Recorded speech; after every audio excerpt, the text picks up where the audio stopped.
Karachi Kings की shirt पे लिखा ये 1x बैट क्या है और कैसे ये नौजवानों में बुराई का जहर फैला रहा है। क्या कराची किंग्स को इस गलीज हरकत पर माफ़ी मांगनी चाहिए? आइए सभी बातों का जवाब जानते हैं तफसील के साथ। इस सेंसिटिव तरीन टॉपिक पर हम आपकी राय का बेसब्री से इंतजार करेंगे, मगर आपने वीडियो पूरी देखने से पहले किसी किस्म की राय नहीं देनी। दोस्तों, PSL IPL के बाद दुनिया की दूसरी सबसे बड़ी क्रिकेट लीग है। पूरी दुनिया से करोड़ों की तादाद में लोग इसे देखते हैं। अब हम चूंकि अल्हम्दुलिल्लाह एक इस्लामी मुल्क हैं और हमारे मुल्क का दस्तूर और आइन इस्लामी तकाज़ों में बंधा हुआ है, पर आप ज़रा दुनिया की सबसे बड़ी इस्लामी रियासत में होने वाली क्रिकेट लीग की ये घटिया हरकत देखें। आपने कराची किंग्स की शर्ट पर सामने की तरफ बड़ा सा 1x बैट लिखा देखा होगा। बहुत से व्यूवर ने उसे सिर्फ एक लोगो या नाम समझकर इग्नोर कर दिया होगा, पर क्या आप जानते हैं कि ये 1x बैट आखिर क्या भला है?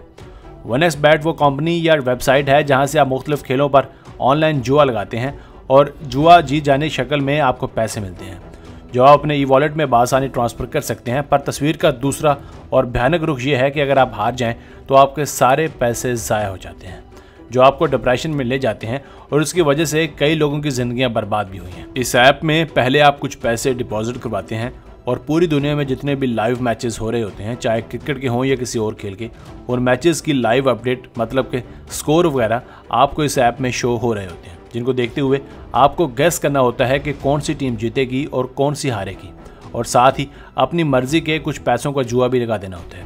अब आप सोच रहे होंगे कि ये ऐप फिर खुद कैसे पैसे कमाती है, तो इसके बहुत से तरीके हैं। पहला तो ये कि इस ऐप में एड्स वगैरह चलते हैं, और दूसरा तरीका कमीशन का है। मतलब अगर आप 500 रुपये का जुआ लगाते हैं और 500 रुपये जीत जाएं तो उन 500 में से कुछ थोड़ी सी परसेंटेज ये ऐप काट लेता है। इस ऐप का वर्किंग प्रोसीजर बताने का मकसद ये था कि आपको इसका घटियापन मुकम्मल तौर पर वाज़ेह हो जाए। आइए अब इसकी ईंट से ईंट बजाते हैं। एक मुल्क जिसको अल्लाह और उसके रसूल सल्लल्लाहु अलैहि वसल्लम के नाम पर हासिल किया गया, जिसको इस्लामी मुल्क का खिताब मिला, वहाँ के एक सबसे बड़े इवेंट में इस मुल्क का सबसे बड़ा शहर यानी कराची अपनी शर्ट 1x बैट से स्पॉन्सर करवाता है। ये यूँ कहिए कि ये बैटिंग ऐप यानी जुए वाली ऐप कराची किंग्स को स्पॉन्सर करती है, और अगली सितम ज़रीफ़ी ये है कि ये कराची किंग्स की सबसे बड़ी स्पॉन्सर है। अब ये सवाल मैं आपके ज़मीर पर छोड़ता हूँ कि इसका सबसे बड़ा जिम्मेदार कौन है। मेरे ख्याल में तो PCB से लेकर कराची किंग्स के CEO सलमान इकबाल और सलमान इकबाल से लेकर कराची किंग्स का हर एक खिलाड़ी इस गुनाह में बराबर का शरीक है। आप ज़रा मुझे बताएं कि मोहम्मद आमिर, जिसका पारा कभी नीचे नहीं आया, क्या वो इस घटिया चीज़ पर एहतजाज नहीं कर सकता था?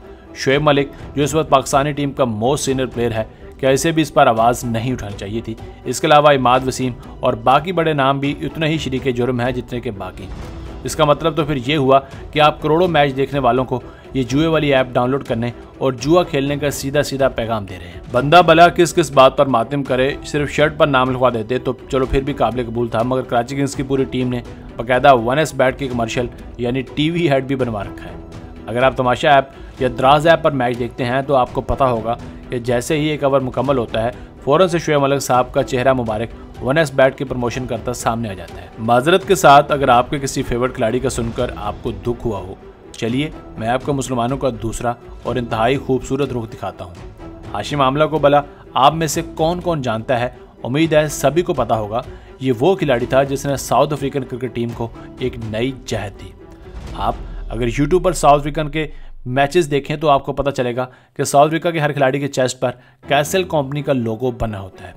कैसल शराब बनाने वाली एक कंपनी है जो अपने प्रमोशन के लिए साउथ अफ्रीका की क्रिकेट टीम की शर्ट पर अपना लोगो लगाती है, जिसके एवज साउथ अफ्रीकन खिलाड़ियों और क्रिकेट बोर्ड को माहाना करोड़ों रुपए मुआवजा मिलता है। मगर सलाम है अल्लाह के इस नेक बंदे हाशिम आमला को, आप इसके सारे मैचेस निकाल कर देख लें, इसकी किसी भी शर्ट पर उस शराब बनाने वाली कंपनी का लोगो नहीं लगा होगा। इसके एवज एक तो इसको माहाना जो करोड़ों रुपए का मुआवजा मिलना था वो नहीं मिलता, उल्टा इसको पेनल्टी के तौर पर लाखों रुपए अपने बोर्ड को अदा करने पड़ते हैं।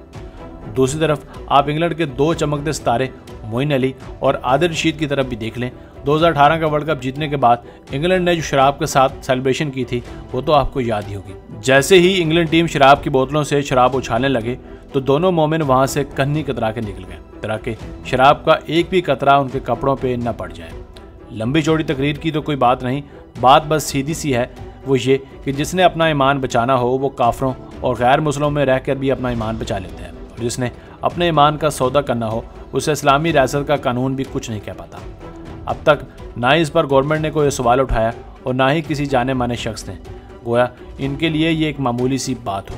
अगर 5 लोग एक जगह बैठकर जुआ खेल रहे हों तो पुलिस इतला मिलने पर 1 सेकंड से पहले उन्हें निशाने इबरत बना देती है, क्योंकि वो किसी MNA या MPA के लोग नहीं होते। मगर यहाँ चूँकि हमारे एलीट क्लास के लोगों इन्वॉल्व हैं, इसलिए सभी ने आँख, कान और ज़ुबानें सी ली हैं। अब आपकी बारी है अपनी राय और ख्यालात कमेंट सेक्शन में बताने का, मगर तमीज़ का दामन हाथ से न छोड़िएगा।